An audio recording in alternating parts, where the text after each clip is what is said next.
Hey, what's going on there, guys? Jack here from Integrity, and in this Photomotion class, we'll be converting this image of this ghastly scarecrow with a pumpkin head by Annie Spratt into this animation, all from using Photomotion Depth. Depth, in case you don't know, is a purely displacement map-based projection system, and is great for creating animations from either objects, scenery, or even animals. Unlike Parallax, Horizon, Mirage, or even Portrait to a degree, we don't need to jump into Photoshop to set up our layers. So, with that being said, let's get to it. The first step, of course, is just jumping into this Photomotion X folder. What we'll then be doing is just accessing this Photomotion Depth project folder, and finally accessing this Photomotion Depth After Effects project, which contains the projection system, of course, Depth. Keep in mind, Photomotion is a project-based application, so no need for extensions or plugins. As long as you have the project files at hand, you're good to go. Keep in mind that we're loading a load of files into the cache, so this part might take a moment or two. This is just to give you a more fluid experience, really. So with Depth loaded up, we can now begin our photo animation journey. We'll start by just double-clicking on this Start Depth button over here, which will bring us into the main dashboard. Of course, after reaching the main dashboard, you'll see that all of these options are grayed out, and that's just to stop us from jumping the gun. So to begin, we'll just double click on this Add Photo button down here, and when we gain access to this composition, we'll want to bring the picture into the project. In our instance, the picture and the two textures we're going to be using are on the desktop, so we'll just go to the desktop and drag those into our Add Photo composition. Once the picture is in the project, we'll just click on it and then drag it into the composition. The next step is to scale it proportionately, and we can do that by just clicking and dragging the pick whip icon over here to the right, and then just dragging it on top of this parent layer here whilst holding Shift. We'll then scale and position the layer by using the parent layer, not the base image layer below, and when we're happy, we'll jump back into the main dashboard. Alright, so with this layer set up, we'll start to construct some depth data. Now, if you're not sure what a displacement map is, it's a monochromatic image that provides data on how close or far apart of an object is to a 3D camera. So if something is bright white, it's fairly close to the camera, and therefore we'll see a lot of movement, while the darker it is, the further away it is, and therefore the less movement we'll see. So we'll just double click on this Add Depth button over here, and then we'll have two options to choose from. Now, if you've constructed your depth map in Photoshop, you could double click on the Import Depth and bring that depth data in via that layer. We'll be using the Smart Depth as it's fairly easy and intuitive in comparison, especially for those people who aren't familiar with Photoshop. So we'll just double click on Smart Depth, and when inside this composition, you can see that we have 4 different layers. We have close, middle, further, and distant. These layers represent which parts of the object come where. For our example, we only want to use the close layer. The next step after clicking on it is just going up here where the pen tool is. We'll be swapping out the selection tool for the pen tool, of course, and then we'll zoom in onto the head of the pumpkin and then start creating a mask from that close layer and trace the pumpkin head. Again, what we're essentially doing is tracing over the pumpkin head using this mask of that close layer, as this is the closest object to the camera in terms of this photo. We'll try and be as methodical as possible, meeting all the edges. If we're too far off, our animation will distort. Cool, so with that done, we can see that we have this cyan outline and fill on top of this pumpkin head, which means of course it's working. Perfect. Let's go back to the Add Depth composition, and before doing anything else, we'll swap out the pen tool for the selection tool. As you can see here, we have this head shape object, which is a depth map representation of what we masked out earlier. Now, the trick to a good depth map is to have, well, depth. In other words, it needs to be more dynamic. If we were to settle for this, it'd look very funky and fairly flat. So we're going to need to create a gradient of depth data here. And that might sound a little bit confusing at first, but just bear with and you'll see what we mean. We're going to do this by first clicking on the close button down here and then navigate over to Effect Controls and then tick the Enable Gradient checkbox, which will darken our overall depth map. We'll then, under Gradient Settings, change the ramp shape from linear ramp to radial ramp, which will allow us to create a gradient in a circular pattern rather than just a straight line from side to side. So if you look over to here, we have these two options. We have start color and end color. Our start color is black, so wherever we place that marker, we'll be telling Photomotion, hey, this is the part of the image which is the furthest away from the camera, and therefore we won't see any movement where this area is completely black. So in saying that, the opposite, the end color, this white here, will tell Photomotion this is the part of the image that is closest, and by using these two markers we can create gradient data. We'll then select the end ramp pointer, which will allow us to tell Photomotion this is the closest part of that gradient, and of course we'll place that on top of the pumpkin head here, as that's the closest part of the image to us. We can see here that we already have a slight gradient, but we'll want to emphasize that by dragging down this end point, we can drag this closer to the back of the pumpkin head to generate that gradient depth data. So it needs a little bit of work currently, so let's just go back to Effect Controls and then click on this Swap Colors, which will swap the start and end point of the pumpkin head. The next step is just to adjust these 2 points so that we can get more of a contrasted depth map with some gradients. Often with animation, and particularly photo animation, you're looking to create a subtle result, so take your time to hone in that gradient so we can see the outside of the pumpkin to the back looking slightly darker while the inside is slightly more brighter. So if you check out the animation, you can see that we've also animated out the body too,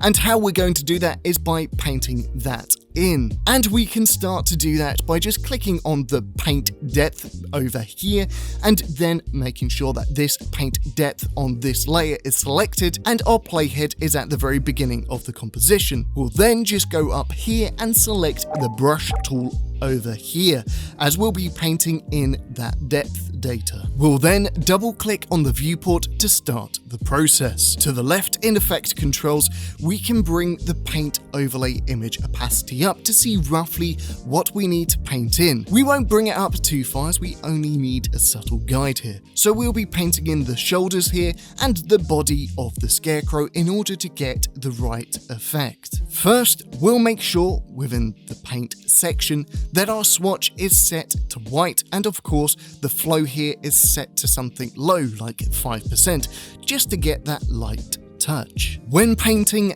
depth data shouldn't be rigid and should seem soft, so of course ensure that your brush here is fairly soft. The next stage is just to bring this diameter down to our liking, and we can now begin painting in our image. Remember again to use light touches and try not to do too much. The best trick to depth map is again to keep it subtle, so we don't need to do too much here in the way of creating that depth data. Once finished, we'll go back to the overlay image opacity and drag it down to 0. Another benefit is that now we can see where we need some additional amount of depth. Within our example, it's particularly inside the coat here on the scarecrow's main body. So let's just get to painting that in. Once we've painted in that data, we should swap out the brush tool for the selection tool by just going up here, and that way we don't inadvertently apply some brush on our button, say for example, or on the main dashboard. And of course, now that we're happy with our depth map, we can just jump into the main dashboard. So the first step is to move our playhead away from the 00 frame mark. We'll be moving it to the 60 frame point. If we go over to the frame count indicator and then control click on it, we can now see that it's 2 seconds along into the animation. So if you're seeing frames instead of time or vice versa, try going over to this indicator and control clicking on it. So this now indicates how long our animation is going to be, approximately 60 frames or 2 seconds. But to create this animation on the 60 frame point, we'll need to use the central controller over here and create a movement to the top central right. What we essentially want to do is create this kind of really funky looking animation to fit in the surrealism of this Halloween picture. So to help emphasize this effect, let's just click on the magnifying glass icon over here on the main controller, and within effect controls, you can see we can add some zoom into the animation. We'll bring the zoom slider slightly up to around 60-ish so we can generate an animation that comes in quite a fair bit into the photo, adding to the immersion. The next step is adding some rotation, and we can do that by just using either one of the plus sides to the sides of the controller. In our case, we'll want some rotation anti-clockwise, so we'll click to the left of the controller and bring up this rotation strength. So if we go back to the beginning of the animation, we can also create some additional animation by moving the main controller. Looking good so far. Let's bring our playhead to the 120 frame mark. Now, why 120? Well, 120 is of course double 60, where we have the keyframes originally situated. And the thing is, we have auto loop on, so that animation will loop back out at the 120 frame mark, of course. So let's also mark out here, and then we can look at starting to finite out this animation. So to begin, let's click on the animation button on the main dashboard, and then in effect controls, we'll bring up this rotation boost to 80, and then bring up this movement boost to. These two in combination will create a more exaggerated movement as our camera swings in and out. Therefore, we'll see more movement, of course, on the scarecrow here. Now, we're seeing a lot of spare room to the sides here, so what we'll need to do is just click on the resolution button on the dashboard over here to the top right, and then click on the aspect ratio drop-down. We can change this to portrait, which will cut off some of this dead space off to the sides here, and also enable us to better use this animation on social media platforms like, say for example, Instagram. Now let's just focus back on the main viewport and have a look at how this animation looks so far. It's not too bad. We can see that the depth map, especially on the front face of the pumpkin head here, is coming along really quite nicely, and even though it's a 2D photo,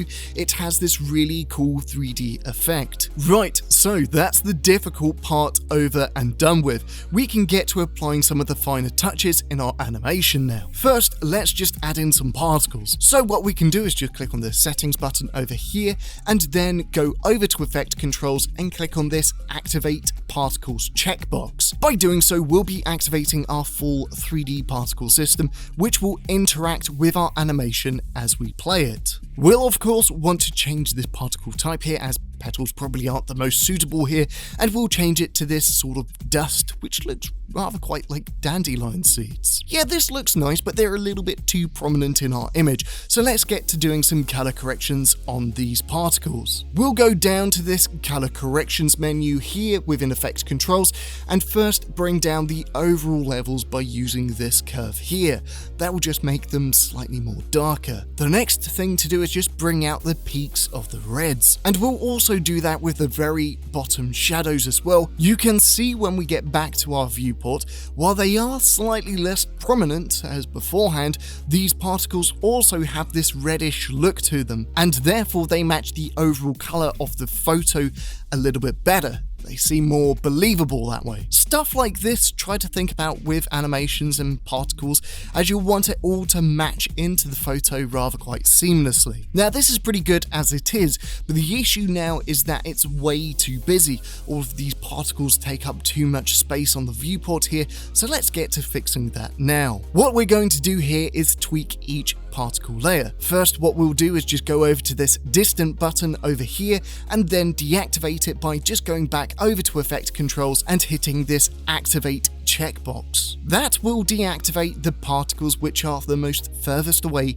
and therefore remove these particles from the scene. Okay, looking good so far. Let's see if we can do something similar with the further particle layer by clicking on the button on the viewport and then going over to effect controls here. What we'll do is bring down the overall density by navigating over to the density option here and then changing this value from 3 to 2. That way we don't need to remove the whole entire particle layer, but we still have a 3D scene that is far less populated. By default, when using particles, all the density options will be set to the max. So if you're looking to remove a few but not the whole entire layer, try tweaking this option. The next thing we're going to do is import all of these textures here, like the dust on the side here and the scratches too. So it looks like an old-time spooky photo straight out of a horror film set in Iowa. So how are we going to achieve this? Well, we're going to click on this Element 1 button over here on the main dashboard. You'll notice here that we have two options.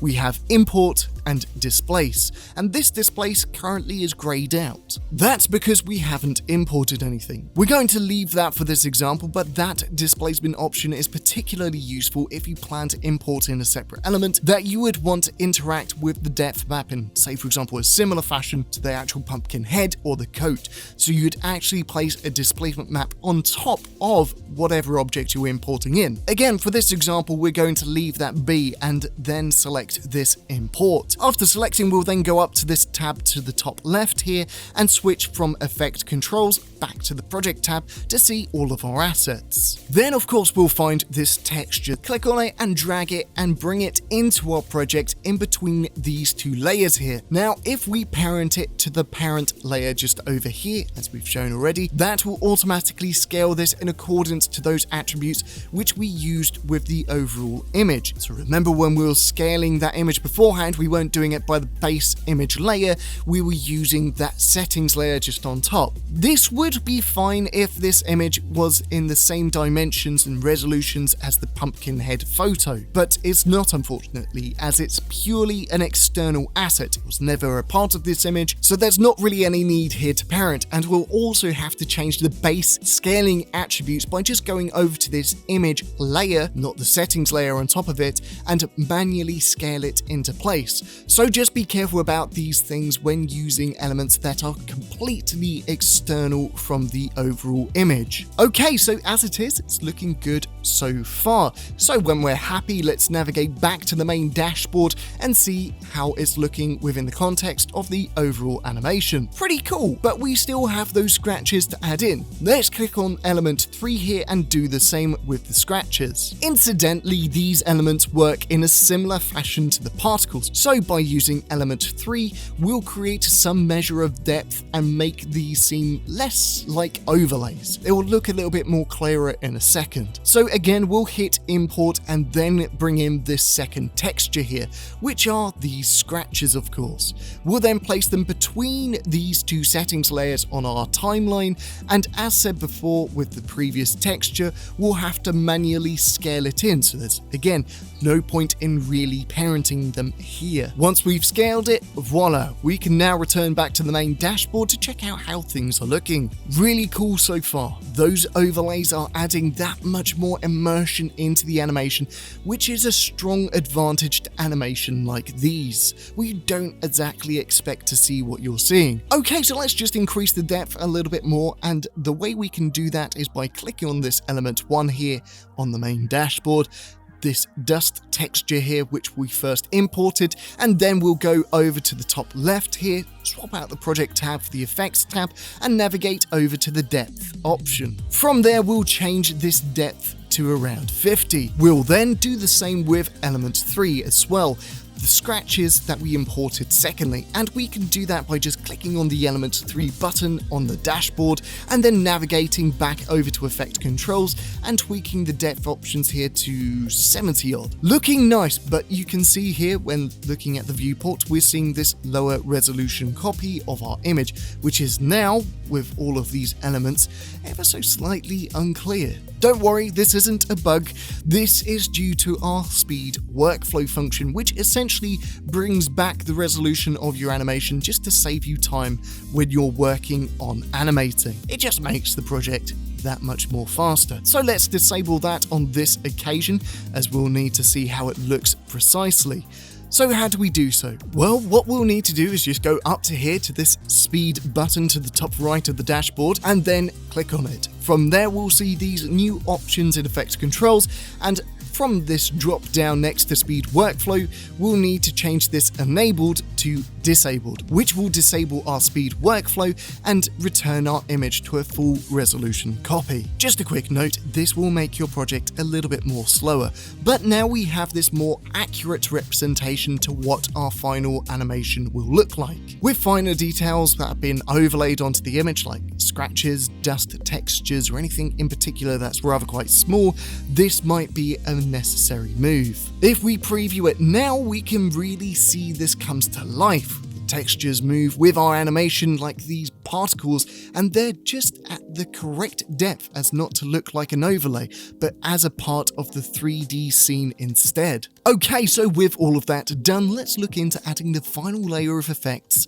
into this image. As a bonus, we'll want to be adding this flickering effect into the animation to make it that much more spooky. Let's just go up to the resolution button over here and click on it to bring up the resolution controls within Effect Controls. What we want to do is change the resolution drop down here from 1080p to 4K. So what we want to do is double click on this export button first. Don't worry, this won't instantly export out your animation, but we'll need to be in this composition first before attempting this. Now, when entering this composition, you'll notice a few elements here. First is the Photomotion Perfect Cut system, which is already green for one loop, as we already had our playhead at the very end of the animation when we switched from the main dashboard to this export composition. In other words, we were and still are sitting on that 120 frame point. So we have a green highlight for one loop in our animation if we were to mark out the end of our work path here. Let's actually do so to save ourselves just a little bit of time down the road. The next step, of course, is just to create an adjustment layer here, and we can do so by just right-clicking anywhere within the working area and select this new and finally adjustment layer. What we want to do here is add an animated flash, as it were. So let's just go over to the effects and presets window to the far right, then go over to the search and type out exposure. All the way to the bottom of the panel, you'll see this exposure, and with our adjustment layer already selected, we'll just double click on that effect to apply it, and then just navigate over to the working area to drag this adjustment layer below this settings layer here to make sure that we can still see the main dashboard buttons further down the line. Next, we'll go up to the effects control tab over here and then click on the stopwatch icon next to exposure and gamma correction to enable animation. We'll also want to see these attributes in the work area too, so if we hit U on the keyboard with the adjustment layer of course selected, that will bring up these animated attributes down here too. Cool, so the next step is to move our playhead a few frames ahead and then change the exposure and gamma correction so it makes the overall image slightly darker. So here we'll bring the gamma correction down to around 0.8 and the exposure down to -2. We'll then move our playhead a few frames ahead again and bring them back up to make sure this image is a little bit lighter, and maybe even go a little bit further with the exposure too and add even more light into our animation. Let's make it a little bit more clearer by magnifying into our working area. What we are doing here is making it darker than how it originally looks, then slightly brighter than how it originally looked, and finally bring it back to normal. And then of course we'll repeat that pattern as our animation plays throughout this section. We also don't need to make it darker or lighter by any specific amount here. We can use anything really, and it probably helps to use a variation of different attributes to add a sense of randomness to these flashes, and of course make the overall animation seem a little bit more unpredictable. Now of course we want this light flicker to repeat when of course we're coming back out of that animation. Thankfully we don't need to repeat the whole entire process, just make sure the last keyframe at the very end here sets the image back to the default. So essentially we're going back to normal on that last keyframe. Next, let's zoom out and select all of the keyframes we made here. The next step of course is just copying all of these keyframes. We'll also want to bring our playhead to the second third here, where our animation will essentially come back out and then then paste these keyframes over on this section. Alright, and that's the animation part of the flashes done. As it stands though, it's probably going to be okay, but sometimes less is more. So what we'll do here is just with the adjustment layer selected, hit T on the keyboard and bring down the opacity. Next, let's just preview the animation and see how it looks. Pretty good, and the flickering here has a sense of randomness, and it's not too overbearing either. It's looking pretty neat. So that's round about it done now. All we need to do is just render it out and we're good to go. What we'll want to do first is click on composition just up here and then navigate down to this add to render queue, which will add this animation to the After Effects render engine. When done, we'll just go to these settings over here and then change this lossless, as we don't want to be rendering out as an AVI, of course. So when we see this output module settings appear, we'll change this format from AVI to QuickTime and then of course just hit OK. Next, if we're fine with the output location, we'll just hit render to start the rendering process. If we want an MP4 for uploading to social media, of course, we could bring the whole project directly into Media Encoder, or you could just bring the render into Media Encoder. Within this example, we'll just bring the render into Media Encoder, ensuring that the format here is set to H.264, and of course, all we need to do is just hit the green play button to render. And there we go, that's this animation concluded. We have this really spooky animation with this pumpkin head scarecrow. Don't forget, if you're interested, we have plenty of other classes on different projections, so if you're interested, feel free to check those out.